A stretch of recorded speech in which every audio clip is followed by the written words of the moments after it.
I'm gonna make him an offer he can't refuse.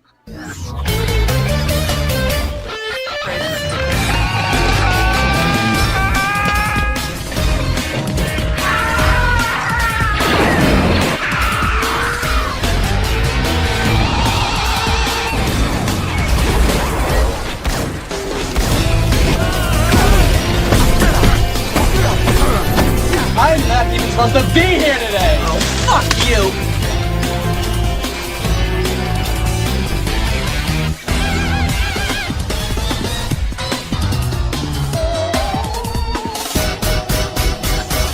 Come on, you want me to drive? You're supposed to be suicidal. Remember, I'll Anybody drive. a drive? Get in the car. Fuck me in the ass. Fuck you, you fucking stupid cunt.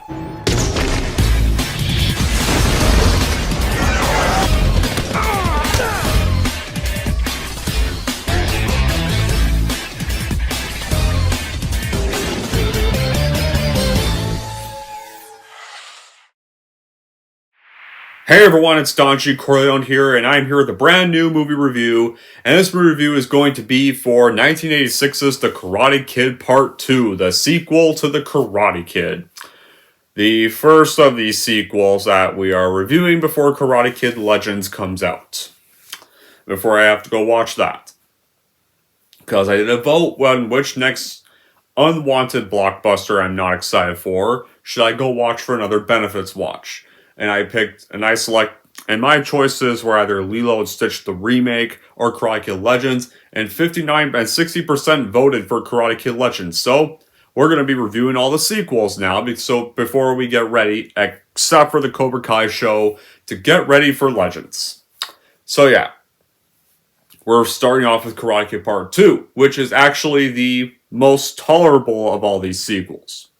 We'll get to that in a bit. So the plot of Karate Kid 2. Well, this starts off where the first movie ends, where Miyagi and Daniel are taking a trip to Okinawa to visit Mr. Miyagi's dying father, but Miyagi finds he still has feelings for an old loved once they arrive, and it stirs up trouble with this old rival that he left Okinawa to avoid, and then Daniel encounters his new love and also makes some new enemies while they're there. So, as for my reaction, as many of you all know, I have never been a fan of any of these Karate Kid follow-ups, as to me, Karate Kid was a film that only worked best as this one-time thing because a character like Daniel is not somebody like Rocky or Rambo, whereas those two characters that Sly plays, they can definitely give those two guys a lot of story arcs and a lot of follow-ups. Karate Kid, no, that's not either of that. Karate Kid was only best as this one and done story. There was nothing else you could tell. It was over. Well, maybe the opening scene of this movie, pretty much shows the aftermath of the final fight. I wish that was the actual ending of the first film. But yeah. But I would say though, of the follow-ups this movie has, this movie is probably the most tolerable of the sequels. This has stuff I can like, but this one on the other hand, this one's just more of a mixed bag. Really. It has some good stuff, but it still does suffer some problems that do later plague the later films. So how was this made? Well, the first film was very successful, so a sequel was obviously going to be inevitable. And upon completion of the final script, Machio and Morita were re-signed, and additional casting took place between May and July 1985. Then filming began in September in Los Angeles, and filming completed in December. The locations included Oahu, which was used to represent Okinawa in the film. Then, after the film was officially shot and advertised, the Karate Kid Part 2 was released in the United States on June 20th, 1986. And unlike the first film that got critical acclaim, this got mixed reviews. The critics liked Morita's performance and the new location and characters, but there was elements of the storyline, the villains, and some action scenes they criticized. It was still a commercial success, though. It made the same amount as the first film with $130 million worldwide, and it became one of the highest-grossing films in 1986. And another sequel, which, oh yeah, that's gonna be great fun getting through. Oh, great. Released 3 years after this. So yeah. What makes this the most tolerable of the follow-ups is the backstory main plot thread involving Miyagi and Sato is actually pretty engaging. And it's a pretty engaging idea. You have Mr. Miyagi having to go back home to confront all of his old foes, like confront his past, after hearing that his father's dying, but his father has already long passed on, and has to pretty much close off his whole entire past, so you have a right idea for a follow-up. Have Miyagi go back home, and Daniel accompanies him home. But the portrayal of the villain here is really just one note. It's like, he's just really a stereotypical ruthless businessman who's just your typical villain that likes to bully weaker locals.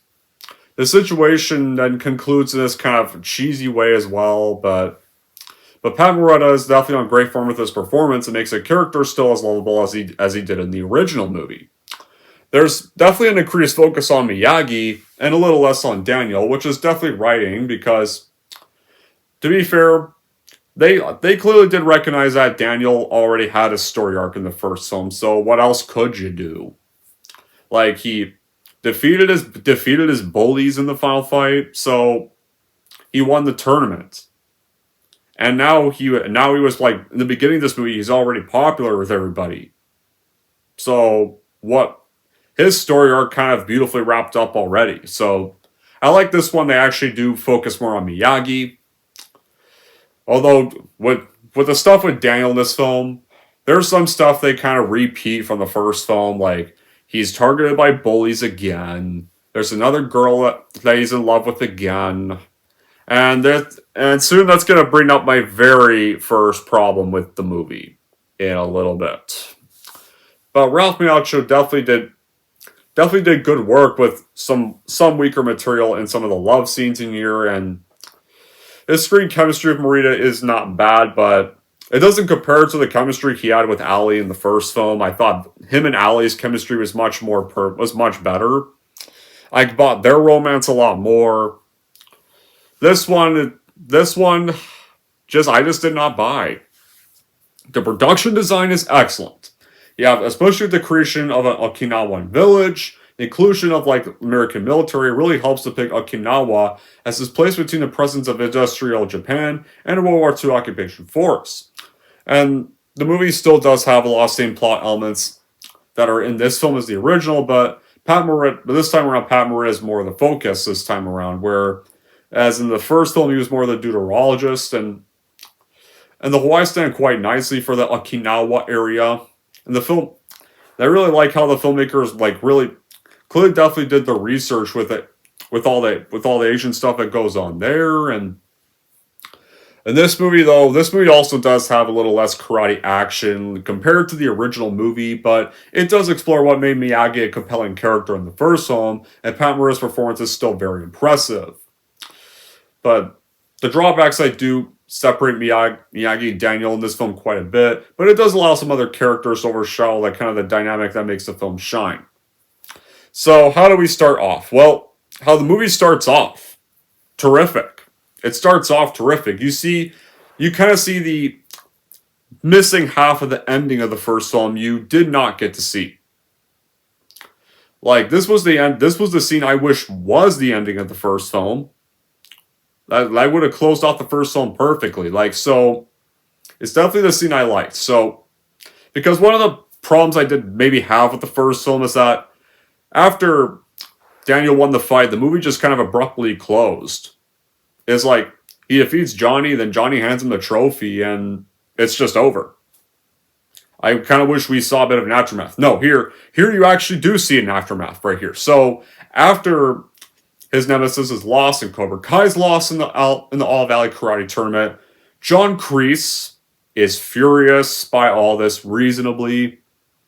And just as like Daniel is now being applauded by some more crowds, like even giving two kids an autograph, and they turn out to be from the same area he's from, and some news outlets even interviewing him and stuff. Like, this is a kid that went from outcast loser at his school in the first film after that beach fight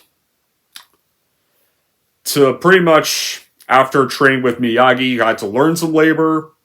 had paint his house, wax on, wax off. That's how he learned his karate there. When he got frustrated, that's how he started to finally learn his karate from the frustration and anger of all the chores he had been given. Right there, that was all part of the test. Right there, that's how Miyagi tested him. He was like, he had to test him with all these chores, test his patience, and that's how he started to finally learn this karate right there. Right there, and then of course as that film progressed, he started to fall a little more in love with Ali. Then a misunderstanding happened, but then it got cleared up, and then the final tournament happened. Kreese ordered one of his students to break Daniel's leg so he'd lose, but the guy didn't want to do it because he knew it was illegal and he'd be disqualified. And when he did it again reluctantly, he actually did feel bad and tried to apologize for it, but he still got disqualified because he still broke the rules. But Miyagi was able to help him recover enough to be able to still be in the final fight against technically the real antagonist of the film, Johnny, or more secondary antagonist once you meet Kreese, and you find out Kreese is worse than he is, which I'll get to that later on. And then, of course, how Daniel defeated Johnny, had the one good leg he had left, kicked him, and he won the tournament, and now we actually see the aftermath we should have saw at the end of the first film. Right here, so, yeah, Kreese is mad, and he furiously attacks Johnny in the parking lot after the latter is clearly fed up and doesn't give a shit if he lost. He still won second place, and right there, he doesn't give a shit about losing. And it's clear that Johnny is starting to finally see what an asshole monster Kreese really is, and it's just about had enough of his abuse. And probably had enough of having to be forced to attack random locals and not show any mercy to them, and actually now had respect for Johnny, finally saw the brave fighter he was. But during this, Miyagi intervenes and incapacitates Kreese by triggering him to punching through his car windows, and threatens to strike a deadly blow, but instead he tweaks his nose. And so Johnny and other students finally decide they're done with Cobra Kai, and they're done with Kreese for good. They're done with Kreese treating him like shit, and so they finally decide to quit him for good. Right there, and then Daniel and Miyagi walk off to the car to go off to their celebration because Ali and Daniel's mom are waiting for them. That right there is what really should have concluded the first film. That was what was missing from the first film's ending. And then the actual sequel starts. It's 6 months after the first film, and this is one of the first problems I have with the film. Where Miyagi's doing some work, Daniel shows up, his cars they got for his birthday was a birthday present's been busted. And it turns out Ali dumped him for a football player. And apparently damaged his car. There's one of the first problems I have with the film. I would not buy Ali doing something like this. What happened to the great chemistry they had in the first film, where their romance was believable, and, it just made that whole misunderstanding clarification that happened at that restaurant she was at with her parents now mean all for nothing. Basically, right there. That's one of the first gripes I have of the film, but yeah.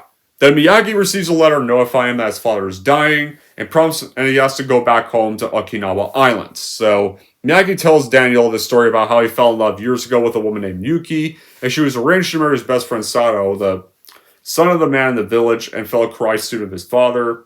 And then upon announcing the intention to marry Yuki, Sato challenged him to fight to the death, but Miyagi left the country, and so Daniel decides he's going to go back with him to Okinawa.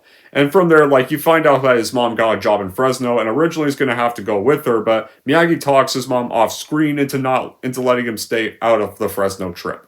So, he's able to go to Okinawa, and then from a karate standpoint, there's not much threat to LaRusso for most of the film, and it does kind of dampen the stakes, but once the actual film starts, and the frustration kind of just grows, and the film doubles down on it in the finale, and the final fight scene is pretty cool. But the conclusion once again does feel abrupt. And the other distracting thing was how Daniel gets written in this movie compared to the first film, but Machio's acting is still excellent here. Even the story does flirt heavily, saving the primitive villagers trope, and he does still feel a little more believable.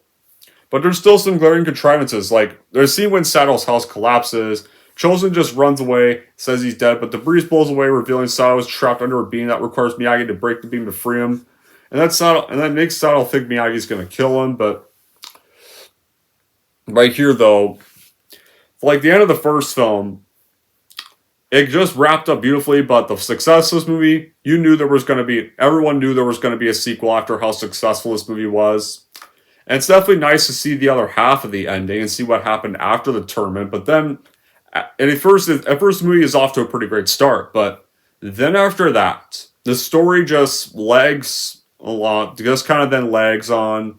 And it's really just trying to cash on the success of the original, rather than almost try to make a great continuation of a great story. And this actually could have been a nice idea for a follow-up.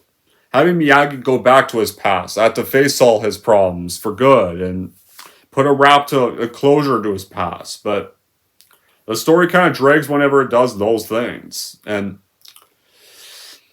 this one doesn't have as much fighting scenes as the original.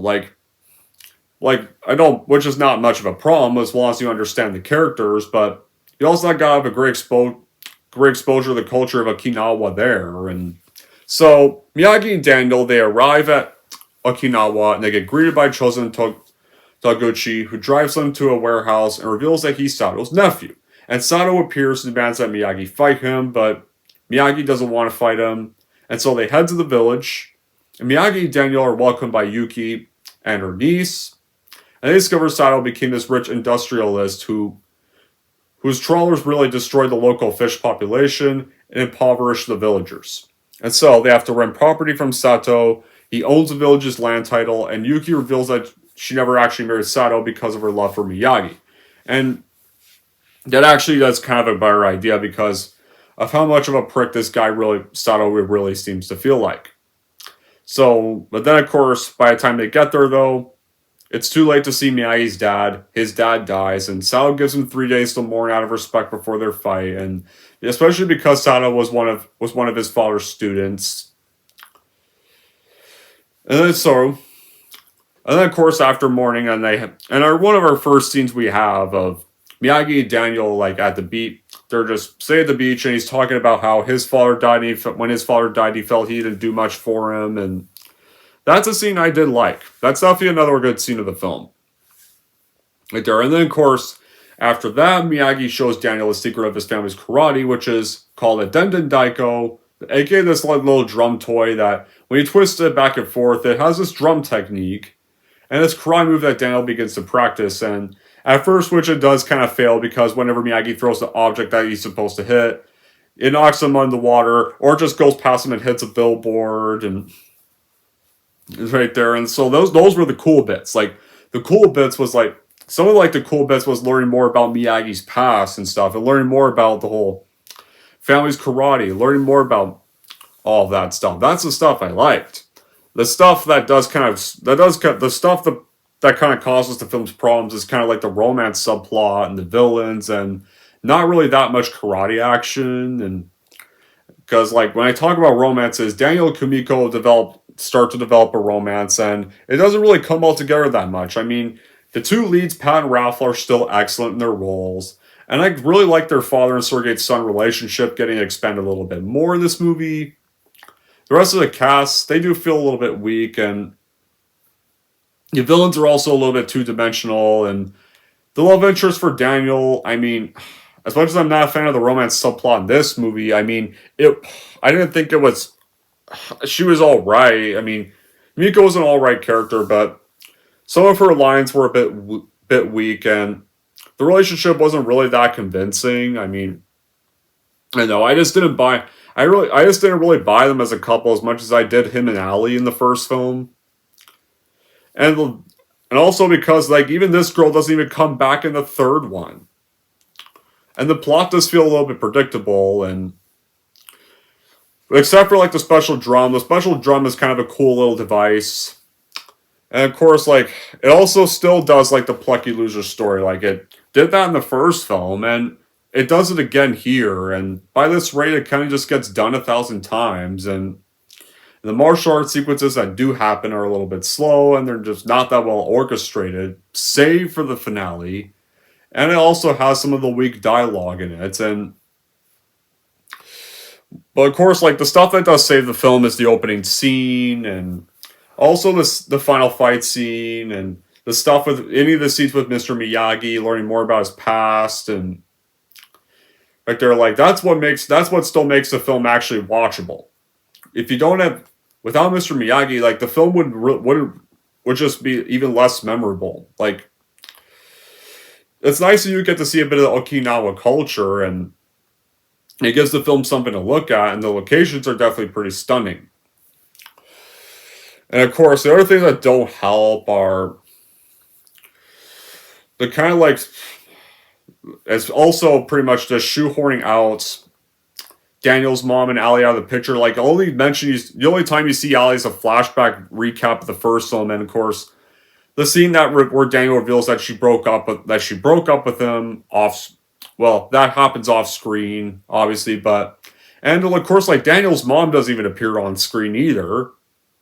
You just get a mention of her as well, and so, like, yeah, that's another problem I have. Like, I get obviously they were too busy to be in the film, but just shoehorn them out of the story entirely, save for like some mentions. And so then later one day, Daniel exposes corruption at a grocery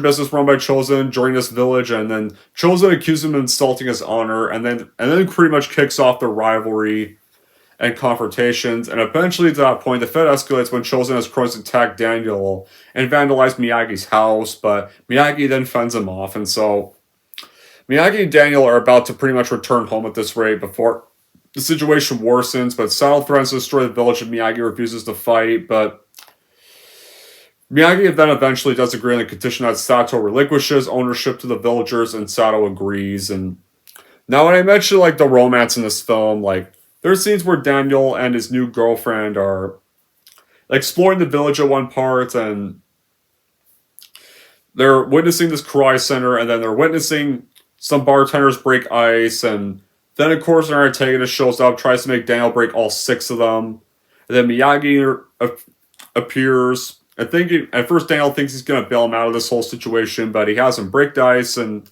surprisingly though, Daniel actually does manage to surprisingly break the ice, even though he thought he probably couldn't do it, but he managed to break the ice, and so they win the $600 bet. But then when he takes her dancing, the villains show up, they try to take back the $600, but they manage to escape with the money though, because like, Daniel's character development from the first one still does shine here, because from the lessons he learned, like, he doesn't just lay on the ground though after, like, remember the fights he got in the first one when he lost him before he started learning karate, but this time around he gets back up, and it definitely still does a big callback to his character development in the first film. He gets back up and he pretty much takes down the foes, and then they escape with their money, but that's when the whole house vandalizing scene happens. So after that whole arrangement, a typhoon strikes the village on the day they're supposed to fight, and so everyone has to seek shelter. Then Sato's dojo collapses, and he's trapped in the wreckage. Miyagi and Daniel are there to help the villagers, so when they find out that Sato is crushed, they rush to rescue him, and Daniel ventures out back to save his child trapped in a bell tower. And that's another great thing though. They still do have the good character development from the first one here, because especially when they're helping the villagers, and Daniel runs back to go save a kid. So Sato was chosen to help, but he refuses, though, because of how much of a coward Chosen clearly is. So Sato rushes back to assist Daniel, and he shames his nephew, and he disowns him angrily. And Chosen then runs off furious out into the storm of disgrace, and clearly now hated by the villagers for his cowardice. But yeah, there's times when some of the character writing in the two leads still does shine. Now, when it comes to the villains, the uncle and the nephew, I mean, the uncle starts off kind of evil at first, but after being saved, he does start to turn good. These guys are not that memorable.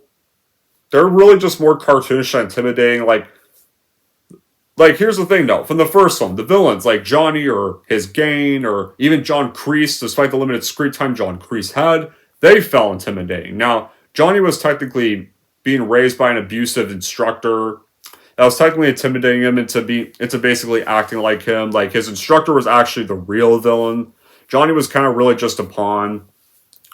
Kind of really just a pawn for his really just kind of a pawn that was kind of like being intimidated into following his orders. Like he wasn't necessarily the bad guy per se. I mean, more of a bully most of the film, yeah, but once you meet John Kreese, you can kind of understand why he acts that way. And at the beginning of the second film, he starts to realize what a piece of shit his instructor is and decides to finally tell him off. Tell him off and clearly done with this shit. And even the rest of the crony, him and his gang all decide they're done with Cobra Kai, and Cobra Kai goes out of business. Right there. So, like, he was a bully you actually could kind of feel a little bit sorry for. Like, he had some bad morals, but he was a character he was a bully you still could actually sympathize with at times, too. Especially because of the instructor he had to deal with pretty much most of his life. Now, Bill Conti's score, it does come back here, and the film is still well shot. And of course, the scene in which Daniel smashes the ice, it does look good, but the setting around it is definitely kind of weak, and you can tell the ice definitely looks really fake, and it's kind of a plot hole how Miyagi and Santo just happen to just randomly show up out of nowhere, and of course, right there in the romance stuff, it also does still rehash Eli Daniels' relationship, but it's just got no conflict, no chemistry with the relationship to make it believable at all. And of course, like, now, people are going to ask, did you watch Cobra Kai, Don G. Corleone? Did you watch it?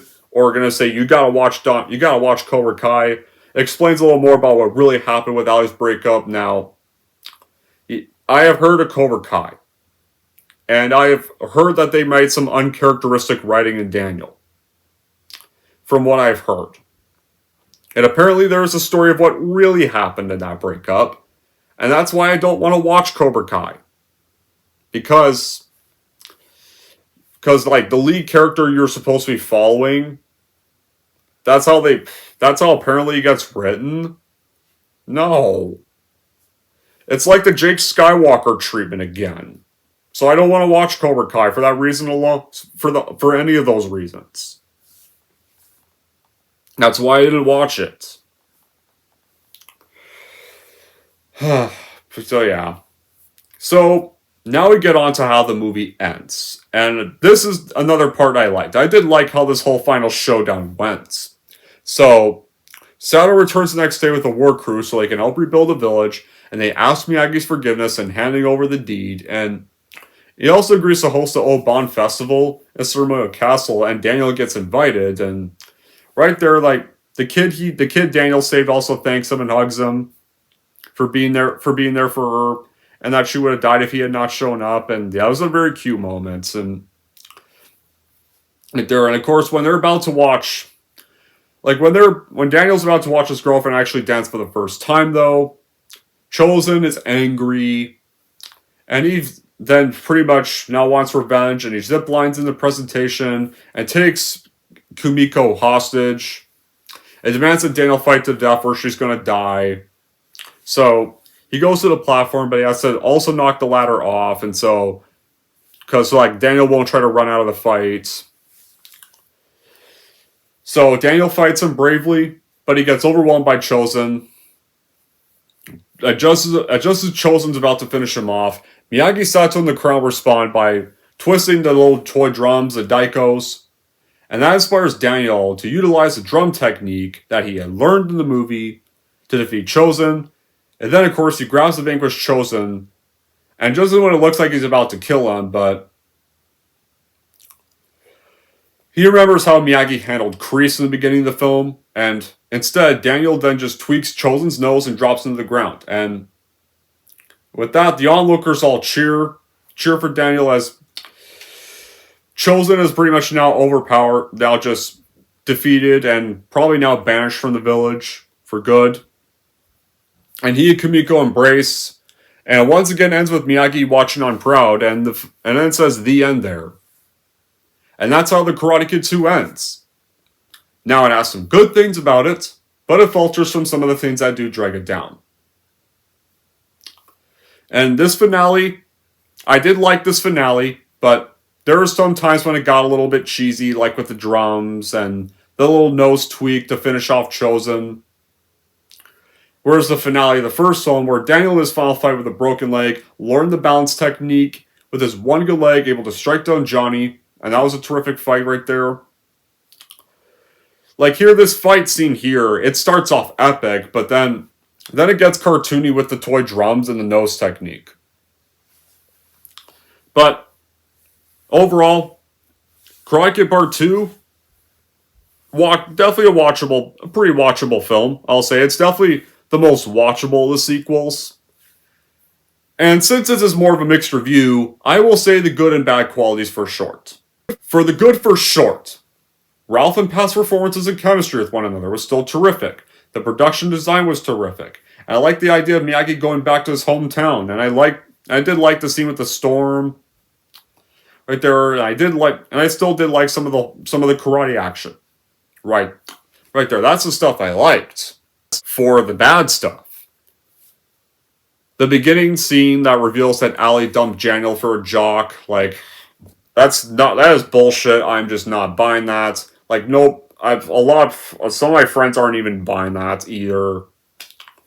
After the likable love interest she was in the first film, the love interest replaced here wasn't really that interesting. Her chemistry with Daniel was not really even that believable either. The rest of the cast, the villains were not even believable either. And the finale starts off epic, but the finishing move really does hamper it a lot, and there are some plot elements from the first one that do get rehashed here. So yeah, Karate Kid 2, averagely watchable, not terrible, has some interesting and good things about it. But it's just a movie that's just really not that memorable after the greatness of the first film. And it's really just a limited watch, really. I guess if you want to know more about Miyagi's past, it's definitely worth a watch. So in the end, you want to watch Karate Kid Part 2? Probably just stream this one online because it's not as terrible as, well, the next two movies that I can definitely, that a lot of people would definitely agree with me on. The next two are awful. It's not really a memorable film either because of the bad qualities it has and some of the great first film things it does kind of retcon. Anyways, guys, that's it for my mixed review of Karate Kid 2. And if you're going to Karate Kid 2, here's how I'm going to rank this movie. So overall, if you want to see the continuation of Dan and Miyagi's story with them returning to where Miyagi lives and more of his past, then I would stream this movie online because while it has some good elements to it, it also has many bad elements that do make it kind of forgettable at times. And if you're wondering how to rank the Karate Kid Part 2, I'm going to give the Karate Kid Part 2 a 6 out of 10. Alright, there we go, guys.